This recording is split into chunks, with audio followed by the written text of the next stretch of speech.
अभिमान नहीं होना चाहिए कि मुझे किसी की ज़रूरत नहीं पड़ेगी, और ये वहम भी नहीं होना चाहिए कि सबको मेरी ज़रूरत पड़ेगी। अभिमान नहीं होना चाहिए कि मुझे किसी की ज़रूरत पड़ेगी, और ये वहम भी नहीं होना चाहिए कि सबको मेरी ज़रूरत पड़ेगी। जब हम अपना दिन शुरू करें, अपनी जेब में ये 3 शब्द रखें: कोशिश, सच और विश्वास। कोशिश बेहतर भविष्य के लिए, सच अपने काम के लिए, विश्वास ईश्वर और गुरु में, तो सफलता निश्चित ही आपके कदमों में होगी। कृष्णाबाई की कथा। एक गांव में कृष्णाबाई नाम की एक वृद्ध महिला रहती थी। वह भगवान श्री कृष्ण की परम भक्त थी। कृष्णाबाई एक झोपड़ी में रहती थी। वैसे तो कृष्णाबाई का वास्तविक नाम सुखिया था, पर कृष्ण भक्ति के कारण इनका नाम गांव वालों ने कृष्णाबाई ही रख दिया। घर घर जाकर झाड़ू पोछा, बर्तन साफ करना और खाना बनाना ही इनका काम था। कृष्णाबाई प्रतिदिन अपने हाथों से फूलों की माला बनाकर दोनों समय श्री कृष्ण जी को पहनाती थी और घंटों कहना से बात करती रहती थी। गांव के लोग यही सोचते थे कि ये वृद्धा तो पागल है। एक रात श्री कृष्ण जी ने अपनी भक्त कृष्णाबाई से स्वप्न में कहा कि कल बहुत बड़ा भूचाल आने वाला है, तुम यह गांव छोड़कर पास के ही दूसरे गांव में चली जाओ। अब क्या था, मालिक का आदेश था। कृष्णाबाई ने अपना सामान इकट्ठा करना शुरू किया और साथ ही सीधी सरल कृष्णाबाई ने गांव वालों को भी बताया, कल सपने में कान्हा आए थे और मुझे कहा कि कल बहुत प्रलय होगी, इसलिए तुम पास के गांव में चली जाओ।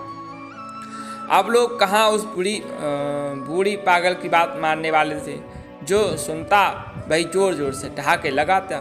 इतने में बाई ने एक बैलगाड़ी मंगाई और कान्हा की प्रतिमा और सामान की एक गठरी बांधकर गाड़ी में बैठ गई। लोग उसकी मूर्खता पर हंसते रहे। बाई जाने लगी। बिल्कुल अपने गांव की सीमा पार अगले गांव में प्रवेश करने ही वाली थी, उसे कृष्ण की आवाज़ आई, अरे पगली, जा अपनी झोपड़ी में से वह सुई तो ले आ जिससे तू माला बनाकर मुझे पहनाती है। यह सुनकर बाई बेचैन हो गई, तड़प गई कि मुझसे भारी भूल हो गई। अब मैं कान्हा की माला कैसे बनाऊंगी। उसने गाड़ी वाले को वहां रोका और बदहवास अपने झोपड़ी की तरफ भागी। गांव वाले उसके पागलपन को देखते और खूब मजाक उड़ाते। बाई ने झोपड़ी में जाकर तिनकों में फंसी हुई सुई को निकाला और फिर पागलों की तरह दौड़ते हुए गाड़ी के पास आए।